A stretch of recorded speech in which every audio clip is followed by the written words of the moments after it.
moment your eyes open, your mind, still soft from the language of dreams, starts to remember who you are. It recalls your name, your responsibilities, your fears, your hopes. But in this fragile moment between sleep and wakefulness lies an opportunity to decide who you will become today. What you tell yourself each morning matters more than you realize. Your first thoughts set the tone for everything that follows. They are like the conductor's baton at the start of a symphony, gentle, intentional, and powerful. Let us explore 5 transformative beliefs, 5 truths that, when spoken aloud or held quietly within, can shape your day and ultimately shape your destiny. I am not what happened to me. I am what I choose to become. These words carry within them a truth as ancient as the soul itself, that while we cannot always choose the events that touch our lives, we can choose how we respond, how we interpret, and how we integrate them into the larger fabric of our being. The past, no matter how heavy or harrowing, is not the sum total of who we are. It is the soil in which the seed of who we can become is planted. There are moments in life that scar us. Some are visible: loss, betrayal, failure. Others are invisible: shame, fear, abandonment. These experiences wrap themselves around our identity until we begin to believe they are us. But this is illusion. They are not who we are. They are chapters, not the whole book. They are weather, not the sky. They are echoes, not the voice itself. To believe that you are only what has happened to you is to become a prisoner of history. It is to mistake the storm for the ship. Yes, what has happened may have shaped you, may have left you bruised or burning, but it does not have the authority to name you, unless you hand it the pen. True freedom begins the moment you reclaim authorship. When you say with clarity and conviction, "I choose what I become," you pull yourself out of the shadows of reaction and into the light of intention. The pain you carry becomes fuel. The wounds become wisdom. The shame becomes a doorway into courage. Imagine the soul as a river. Sometimes it flows gently. Sometimes it crashes over rocks. Sometimes it dries into a cracked silence, but always it moves. Always it finds a way. The river never confuses the boulder with its identity. It doesn't stop and say, "This rock defines me." No, it flows around it, over it, through it, and keeps going. So must we. The story of becoming is not a straight path. It winds, it falters. Often it demands we walk through darkness before we recognize our own light. Think of the caterpillar, unassuming and bound to the earth. It enters a cocoon not to rest, but to dissolve. In that silent, hidden place, everything it was falls apart. And then, slowly, miraculously, it begins again, reformed, reborn. This is the invitation of suffering, not to destroy us, but to break down the old self so that the new one can emerge. You are not broken by what has happened. You are being reshaped. Consider the life of Nelson Mandela. For 27 years he was locked away, his body confined by walls and bars, but his spirit, his vision, that could not be caged. He did not emerge bitter or defeated, he emerged transformed, because during that long silence he chose to become something more than what had been done to him. He chose vision over vengeance, purpose over pain, and the world was changed because of that choice. But you need not be a global icon to live this truth. A young woman who survived years of abuse chooses to become a counselor and helps others navigate their pain. A man who lost everything in a failed business chooses to mentor young entrepreneurs so they don't repeat his mistakes. A teenager who was bullied for years chooses to speak out about mental health in schools. These are not small victories, they are revolutions of the soul. Each morning, we are offered a sacred decision. Do I relive what happened to me, or do I step toward what I am becoming? This is not denial. It is not pretending the past did not happen. Rather, it is the act of integrating it, honoring the pain without allowing it to rule. Let the scars remind you not of how you fell, but of how you rose. Let your history become a compass, not a chain. And most of all, remember, you are not here merely to survive what has happened. You are here to transmute it, to rise, to create, to choose again and again until your becoming outshines your beginning. You are not what happened to you. You are what you choose moment by moment to become. Each morning arrives like a silent offering, unwritten, untouched, and sacred.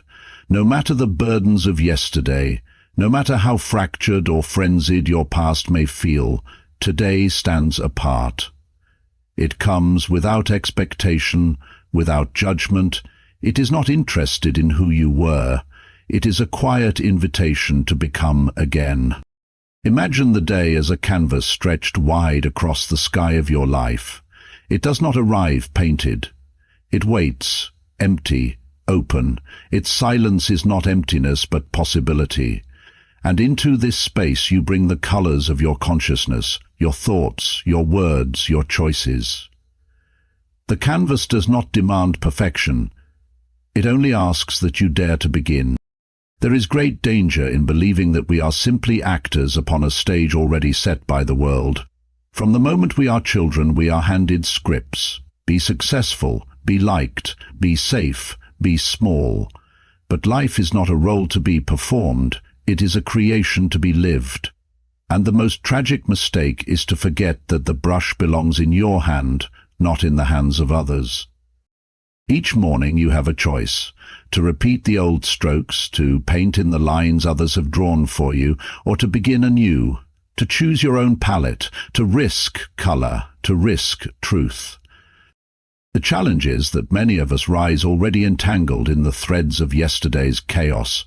We replay conversations in our heads, relive mistakes, dwell on what could have been. But what we fail to see is that this mental rehearsal is not harmless. It is a form of unintentional creation. What we rehearse, we reinforce. And what we reinforce, we recreate. The past becomes the future not because it must, but because we keep painting the same picture. But if you can pause, even for a moment, and remember that the day has not yet been written, you return to your power. The power not to erase the past, but to paint forward from it. Not from fear, but from clarity. Not from bitterness, but from vision. There is a woman I once knew, an artist of a different kind. She was not famous, she was not loud. In fact, for many years her life was gripped by a deep, unspoken anxiety, the kind that makes your body tense before you even leave the bed, the kind that whispers, "You're not strong enough for this world." Every morning was a battle, every thought was a storm. But one day, in the stillness of her bedroom, she picked up a pen and wrote one word on a yellow sticky note. Brave. She placed it on her mirror, where she could not avoid it. The next morning, she read it aloud. Quietly, like a secret. Brave. At first, the word felt foreign, like trying on a coat that didn't quite fit. But she kept repeating it, day after day, and slowly the word moved from her lips to her spine. She found herself holding eye contact a little longer, saying what she meant. Walking into rooms she used to avoid, the word became muscle, then movement, then mission. Years later, she stood on a stage, speaking to women who had forgotten their own voices. She now runs a foundation helping others remember that they too can choose their palette. They too can paint new lives. This is the alchemy of intention. One word can change a life. One morning can alter the course of a year, but only if we wake up and remember who holds the brush. So often we search for meaning as if it exists somewhere out there, hidden in some distant future or bestowed upon us by fate. But meaning is made, not found. It is formed in small, unseen acts, a kind word, a deep breath, a difficult decision made from integrity. These are the brushstrokes. This is the art of living. You need not have it all figured out. You need not paint a masterpiece every day. But you must begin. Begin with one choice that reflects your truth, one word that calls forth your courage, one act that disrupts the story you've outgrown. The canvas is waiting. The colors are yours to choose. I am worthy of love even when I am still healing. These words might feel foreign to you, perhaps even uncomfortable. We are not taught to speak to ourselves this way. From an early age, many of us are conditioned to believe that love must be earned, that we are lovable only when we are successful, when we are calm, when we are smiling, when we are whole. And so, when we are not these things, when we are messy, confused, hurting, we begin to withdraw, not just from others but from ourselves. Yet healing is not a destination, not a state to be conquered or finished, like a task crossed off a list. Healing is more like a spiral. It revisits old wounds, deepens our understanding, and moves in rhythms we cannot always predict. One day you feel light as air, laughing easily, open to the world. The next, a small memory or word knocks you into a quiet ache that has no language.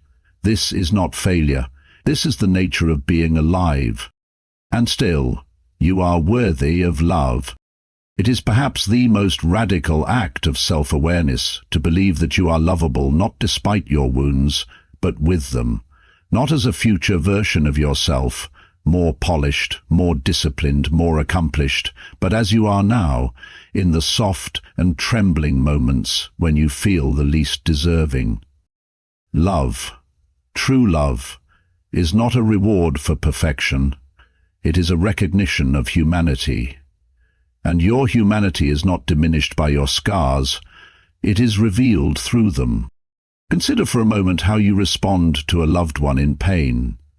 When a child cries from a scraped knee, do you tell them to come back only once they've stopped crying? No. You bend down, you hold them, you whisper, "It's okay, I've got you." You do not withdraw love because they are hurting. In fact, you offer it because they are hurting. So why then do you deny this tenderness to yourself? The inner critic often speaks louder than compassion. It tells us we must be stronger, quieter, more together. But this voice, though loud, is not the voice of truth. It is the echo of past expectations, unhealed shame, and misinformed beliefs. It says you are broken. But what if you are not broken? What if you are breaking open? There is beauty in being in process, in not having all the answers, in continuing to show up, even with trembling hands. The most powerful souls are not the ones who have never suffered. They are the ones who have stood inside their suffering and chosen not to close. They are the ones who said, "Even here, even now, I am still worthy of love." You do not have to earn love by hiding your pain. You do not have to wait until your voice stops shaking to speak. You do not have to wait until your heart feels whole to let someone in. Love, real love, is not interested in your resume of emotional victories. It is interested in your presence, your honesty, your willingness to be seen, even in the shadows.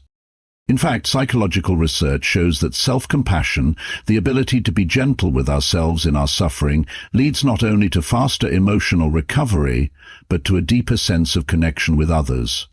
We are wired to respond to kindness, especially our own. The more we accept ourselves in the healing process, the more open we become to the love and support of those around us. And this isn't only a personal truth, it is a collective one.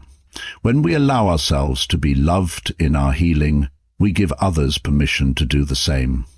We shift the culture from one of performance to one of presence. We say, "You don't need to be perfect to belong here. You just need to be honest." A man once told a story of his recovery from addiction.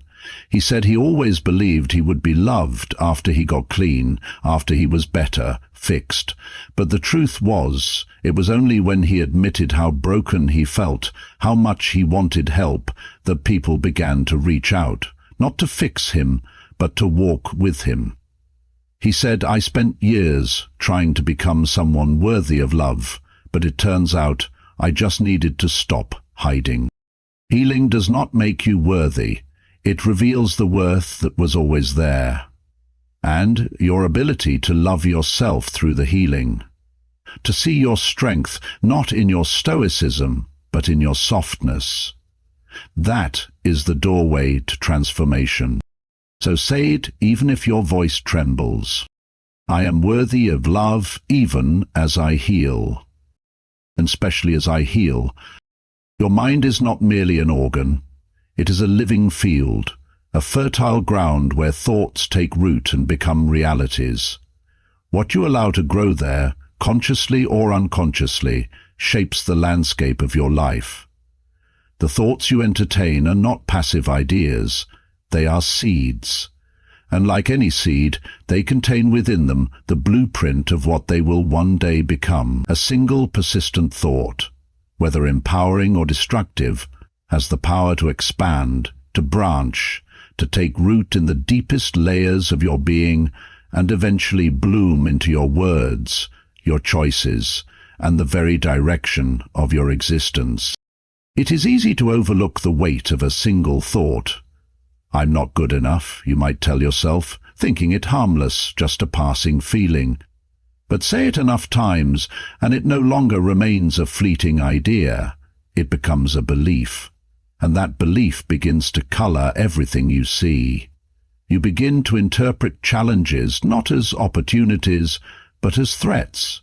Compliments become suspect, relationships become fragile, even your own successes become accidents in your eyes, not accomplishments. Doubt becomes the default setting, and life begins to shrink to fit your self-image. On the other hand, when you wake in the morning and plant the thought, I can handle whatever comes, something remarkable starts to shift. This thought, too, begins small, barely more than a whisper, but with repetition, with care, with truth behind it, it grows. It reaches into your nervous system, calms your breath, straightens your spine. It becomes the steady rhythm beneath moments of chaos. From that one thought grows resilience, confidence, and clarity. There is a great illusion that we are victims of our minds, that we are at the mercy of whatever thoughts appear. But the truth is more empowering.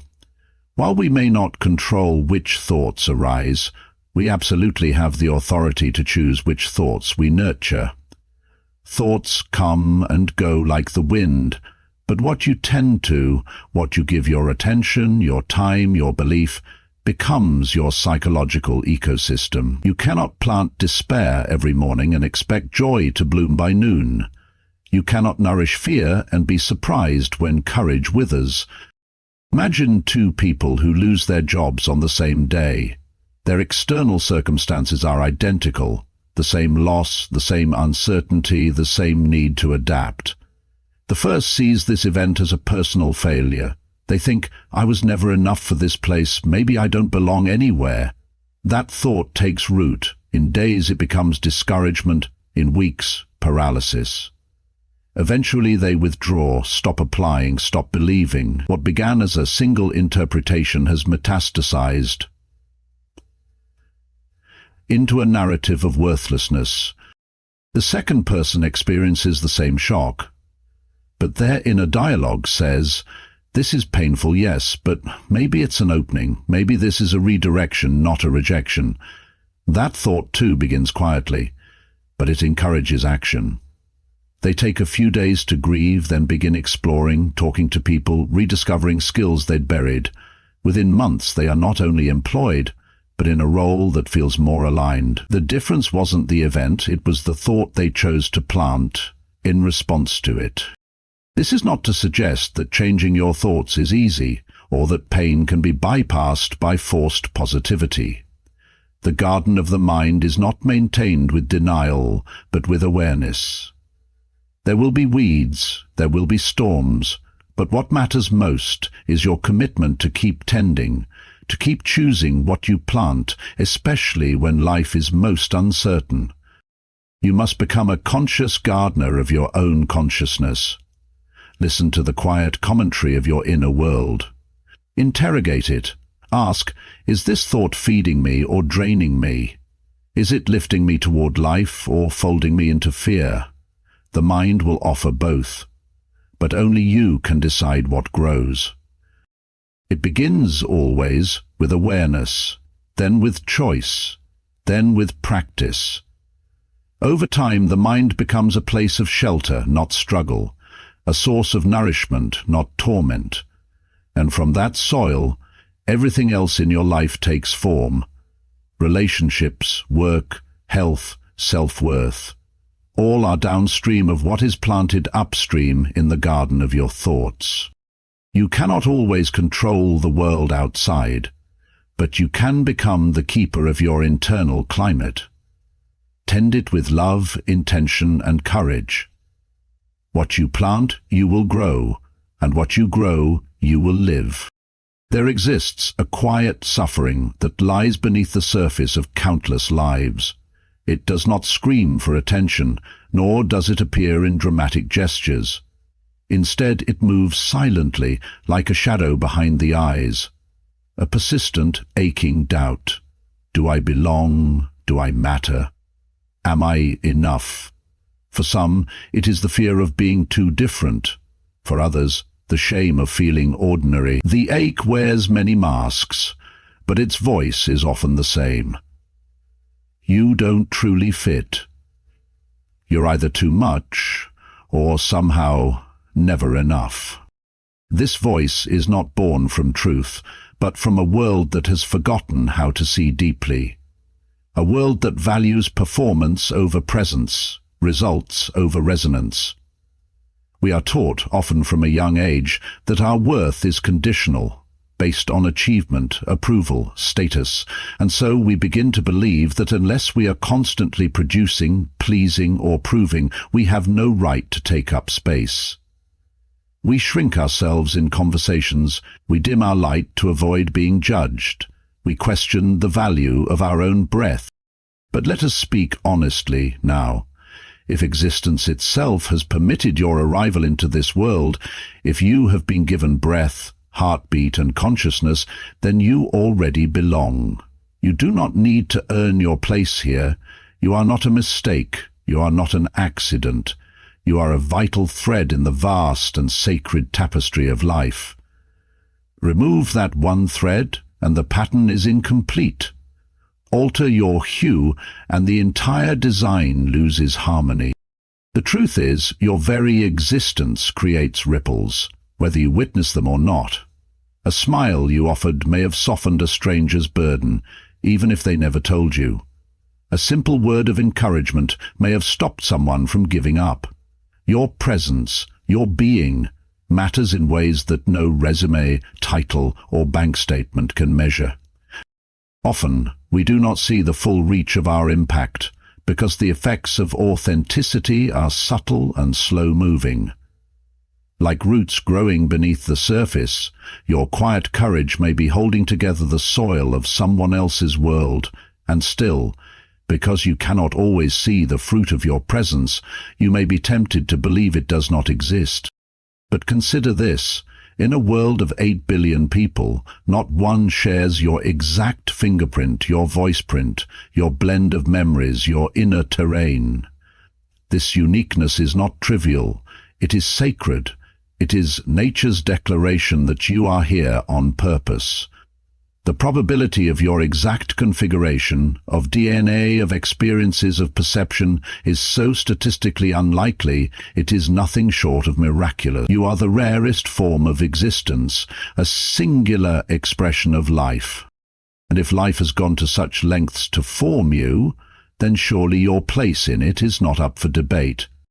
What often complicates our sense of belonging is the relentless need to compare. We measure our lives against the highlight reels of others. We look to the loudest voices, the brightest lights, the tallest peaks, and feel like shadows in their glow. But mountains do not compare themselves to rivers. The oak does not envy the wildflower. They simply grow in accordance with their nature, knowing their value is not in competition. You belong not because you have something to prove, but because you have something to offer. Even if that offering is simply your presence, your listening, your way of seeing the world. You belong not when you are perfect, but when you are real. Not when you conform, but when you reveal the texture of your soul. Even pain, even struggle, can be a part of your belonging. The wounds you carry may be the very doorway through which others find healing. Your story, especially the parts you hide, may be the echo someone else needs to hear to know they are not alone. There is no hierarchy of existence. No one stands above another in the sacred architecture of life. The stars do not apologize for shining, nor should you. When you walk into a room, you carry with you the culmination of every moment you've ever survived, the laughter and loss, the wisdom and wonder. Do not apologize for your journey. It shaped you into someone the world needs, someone who can see in others what they've forgotten in themselves. Belonging begins the moment you stop waiting for permission. It begins when you recognize that your presence, in its raw, flawed, beautiful entirety, is a gift, not just to others, but to the world itself. You belong here. Your existence matters, not because someone else says so, but because it always has. So tomorrow, and every morning after, stand before your reflection not as a critic, but as a witness. Speak not from fear, but from love. Let these truths be your compass. 1. I am what I choose to become. 2. Today I create from truth. 3. I am worthy even as I heal. 4. My thoughts grow my reality. 5. I belong. I matter. And in these moments of inner dialogue, you are not merely preparing for the day. You're remembering who you are, and more importantly, who you are becoming. Let these words rise with the sun, and watch how the world begins to respond to the way you speak to yourself.